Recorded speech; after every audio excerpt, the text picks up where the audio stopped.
dengan nama Bersiong ingin merebut tahta kerajaan Indraloka, hingga akhirnya pertarungan pun tidak terelakkan. Bersiong berhasil mengalahkan Raja Indraloka, si pemilik asli keris Siamang Tunggal. Tapi sebelum kematiannya, Raja Indraloka membuat sebuah ramalan pada keris bahwa mereka yang terpilih akan datang membela. Kita kembali pada masa saat ini. Setelah lelah mengejar, akhirnya Upin dan Ipin mendapatkan kembali sendalnya yang dicuri Rembo. Kebiasaannya Rembo emang suka pakai sendal orang. Kemudian Upin dan Ipin pergi ke rumah Todalang untuk membantu membereskan gudang rumahnya. Berbagai barang unik dimiliki oleh Todalang, termasuk kumpulan keris. Itu semua adalah pusaka turun-temurun yang masih dijaga Todalang dari nenek moyangnya.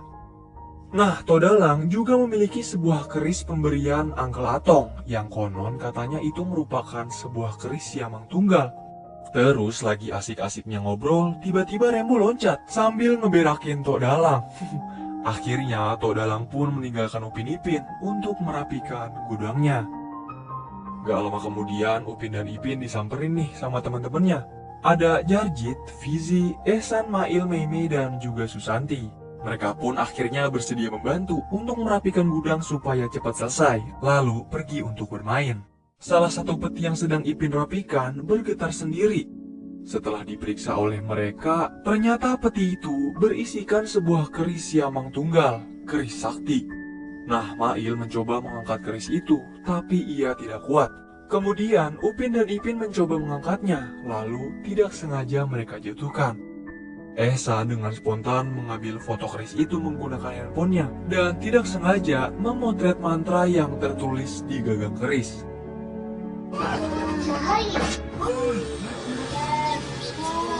Keris itu pun membuka sebuah portal dan menyeret mereka semua ke dalamnya.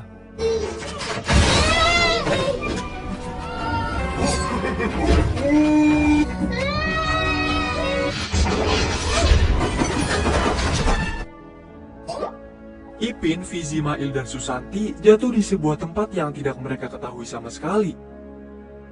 Di sana juga ada seorang pemuda bernama Mat Jenin yang menuju ke tempat batu belah untuk mengambil dan menjual rambut yang tumbuh dari batu itu. Kemudian di sanalah Upin, Jarjit, Ehsan, dan Meimei jatuh. Batu belah itu bisa menghisap juga menghempaskan mereka dengan kekuatan anginnya. Diketahuilah mereka semua terjatuh di tanah kerajaan Indraloka. Begitupun dengan Ipin, ia bersama yang lain menelusuri hutan untuk mencari keberadaan yang lainnya. Kenakalan mereka masih terus berlanjut di tempat ini dengan mencoba menangkap hewan. Di sana, Ipin menemukan gagang keris Siamang Tunggal disertai dengan kedatangan Mail yang dikejar oleh pasukan lebah milik Bersiong. Beruntung datang seorang bocah seusia mereka yang bernama Belalang menghalau semua lebah tersebut. Dan nyatanya pasukan lebah itu adalah jelmaan dari dua orang siluman. Bocah itu meminta bayaran karena sudah menyelamatkan mereka semua dari kejaran Deriang. Ipin dan yang lain juga nggak tahu alasan kenapa mereka bisa diincar. Karena cuaca semakin buruk dan malam mulai datang, Belalang membawa mereka semua untuk ikut bersamanya.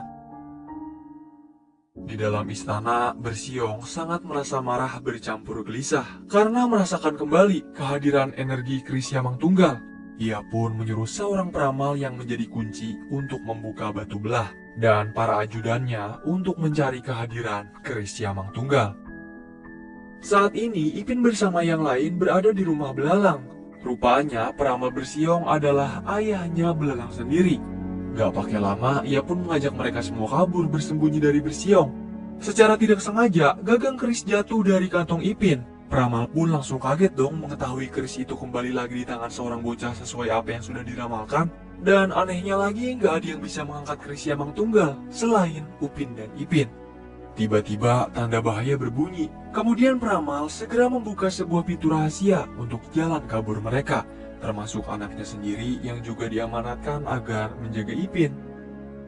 Jalan rahasia itu tembus sampai ke pinggir pelabuhan megah. Lalu belalang segera mengajak mereka untuk mencari nahkoda ragam sesuai instruksi ayahnya. Di sisi lain, Mat Jenin merasa tidak asing dengan sarung keris itu.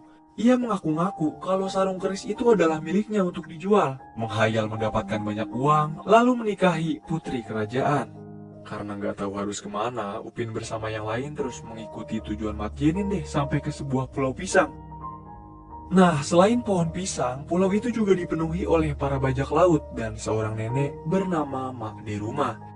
Setiap petang, Mak Diruma terus memandangi patung batu anaknya yang pernah ia sumpah menjadi batu. Ceritanya nggak beda jauh sama cerita rakyat Malin Kundang yang berkisah tentang seorang anak durhaka pada ibunya hingga ia pun dikutuk menjadi batu. Cerita menyedihkan itu membuat Upin menjadi sangat prihatin dengan Mak Diruma. Ia pun mencoba meringankan beban kesedihan Mak Diruma dengan menyuruhnya agar memaafkan anaknya itu. Terungkaplah sebenarnya Mak Diruma sudah lama memaafkan kesalahan anaknya, tapi hal itu sulit untuk diucapkan.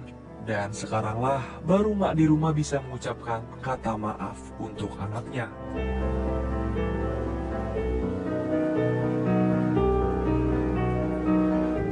Tetesan tangis dari Mak Diruma menyebabkan keris Siamang Tunggal tumbuh. Tanpa diketahui oleh siapapun, keberadaan mereka sudah terlacak oleh lebah milik Bersiong. Di saat yang sama, Mat Jenin mencoba menipu para bajak laut dengan menjual sarung keris Siamang Tunggal. By the way, selain Upin Ipin dan Mat Jenin, gak ada lagi tuh yang bisa ngangkat sarung keris itu, seperti apapun usahanya. Nah, karena hanya Mak Diruma yang menyadari kalau sarung itu adalah sarung keris Siamang Tunggal, mereka pun harus segera pergi dari Pulau Pisang, sebab pasukan ikan pedang datang menyerang semua orang yang berada di pulau tersebut.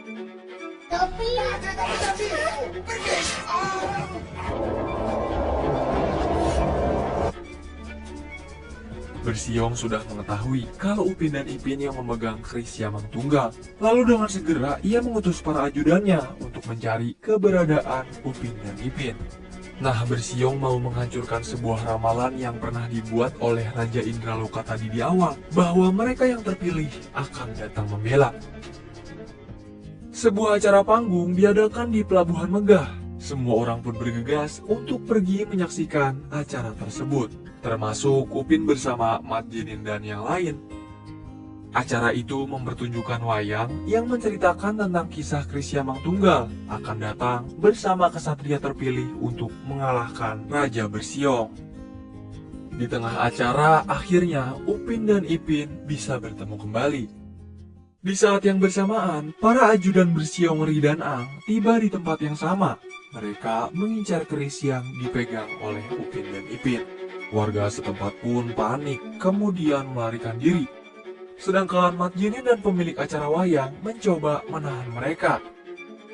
Sayangnya, satu persatu teman Upin dan Ipin ditangkap oleh Ri dan Ang. Mat Jenin bersama yang lain mengejar mereka menggunakan kapal laut. Upin dan Ipin masih terus melawan mereka berdua dengan berbagai benda yang ada di sekitarnya, kemudian melompat menaiki kapal untuk diselamatkan. Ri dan Ang masih mencoba menghadapi Upin dan Ipin, tapi kekuatan keris sangatlah hebat, bisa menghalau jangkauannya hanya dengan sekali ayunan. Keadaan mereka jadi nggak menguntungkan karena teman-temannya tertangkap. Ri dan Ang pun mengancam Upin dan Ipin untuk menukar keris itu dengan teman-temannya yang akan mereka tawan di istana Raja Bersiong. Nah, Upin dan Ipin berencana untuk menyelamatkan mereka dan mengalahkan Raja. Rupanya si pemilik kapal adalah nahkoda ragam, orang yang dicari oleh belalang. Dia juga tahu jalan rahasia menuju ke dalam kerajaan.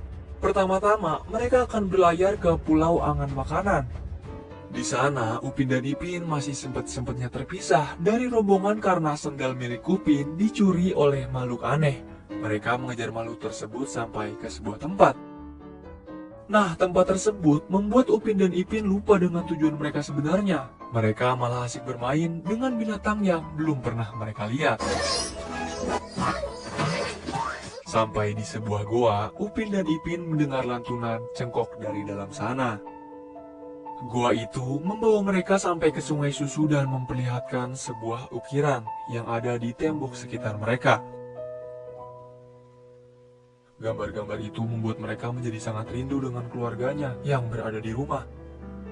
Upin dan Ipin juga melihat sosok opah bernama Kak Ros memanggil nama mereka. Lagi-lagi mereka tiba di sebuah tempat yang berbeda. Begitupun dengan Mat Jenin, Belalang, dan Ragam yang mengikuti mereka dari belakang.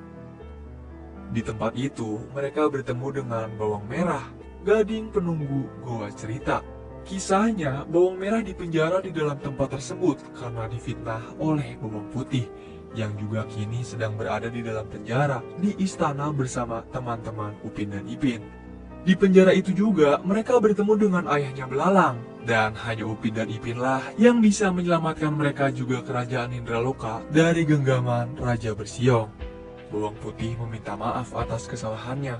Begitupun dengan Bawang Merah yang sudah memaafkan adiknya. Upin dan Ipin membuat Bawang Merah teringat masa kecilnya bersama Bawang Putih, hingga ia pun terharu dan sedih karena sangat merindukan adiknya.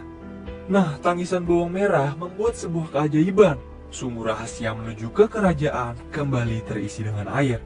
Lalu kejadian itu pun menumbuhkan kembali bilah keris Siamang Tunggal. Kemudian mereka pun melanjutkan perjalanan. Bawang Merah juga ikut bersama mereka menuju istana Raja Bersiong. Dengan sembunyi-sembunyi, mereka menuju ke dalam istana melalui penjara bawah tanah. Di sanalah teman-teman mereka, Bawang Putih dan ayahnya Belalang ditahan. Setelah berhasil membebaskan mereka semua, para serangga datang menghadang.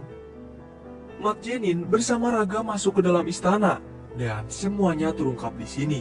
Ternyata Mat Jenin adalah seorang pangeran, sedangkan Ragam adalah seorang panglima sekaligus pengawal setianya. Saat Raja Indraloka diserang Bersiong, mereka berdua tidak bisa berbuat apa-apa. Nah, Ragam diperintahkan untuk mengutamakan nyawa pangeran, membawanya pergi untuk diselamatkan. Sedangkan Mat Jenin masih kesal karena Ragam tidak bisa berbuat apa-apa saat itu. Wah, pantesan Mat Jenin bisa ngangkat keris Siamang Tunggal karena dia anaknya Raja Indraloka.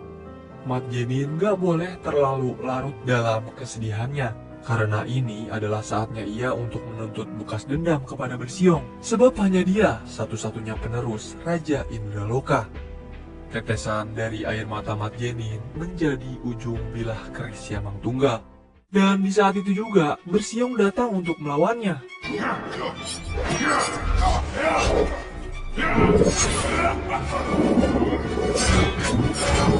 Nasib Mat Jenin hampir sama seperti mendiang ayahnya. Beruntung, Upin dan Ipin datang untuk menusukkan keris ke punggung Bersiong.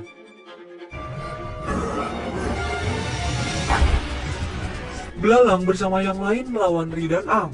Mereka juga dibantu oleh penghuni Pulau Pisang. Mak di rumah bersama para bajak laut yang lain.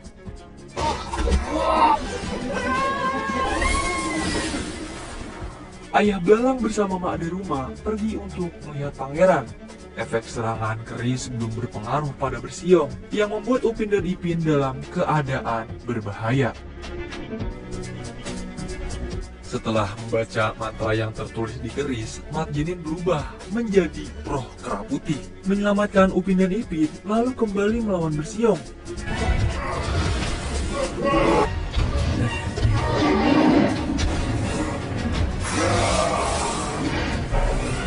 Upin dan Ipin ikut ambil peran dalam pertarungan mereka.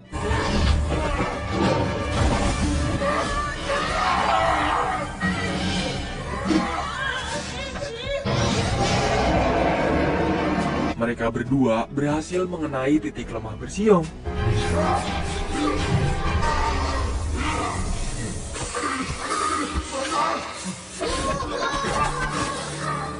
Mahkota Bersiong berhasil dicabut. Itu adalah mahkota milik mendiang Raja Indraloka.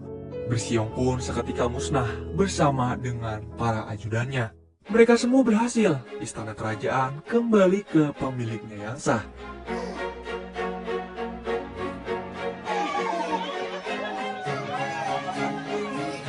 Sekarang waktunya Upin dan Ipin bersama teman-temannya pulang karena batu belah kembali membuka portal. Namun di sana mereka kembali bertemu dengan Bersiong yang kembali hidup.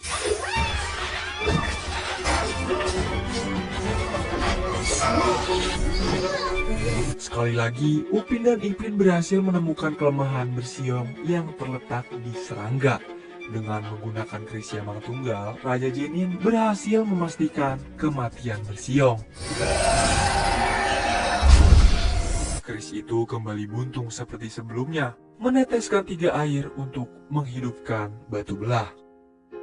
Raja Jenin sangat berterima kasih dengan bantuan Upin dan Ipin bersama teman-temannya yang sudah membantu mengembalikan tahta kerajaan. Mungkin ini adalah pertemuan terakhir mereka. Kemudian Raja Jenin mengembalikan keris Yamang Tunggal yang mereka bawa sebagai hadiah. Dengan perasaan haru biru, mereka semua harus kembali pulang. Setelah kejadian yang sefantastis itu, mereka benar-benar kembali ke gudang tua milik Tok Dalang kayak tanpa terjadi apa-apa. Terus pas Tok Dalang ke gudang buat melihat keadaan, Tok Dalang auto dipeluk dong sama mereka semua, dan Tok Dalang pastinya bingung. Kemudian film pun selesai, bebarengan dengan Rembo yang dibawa ke kerajaan Indraloka.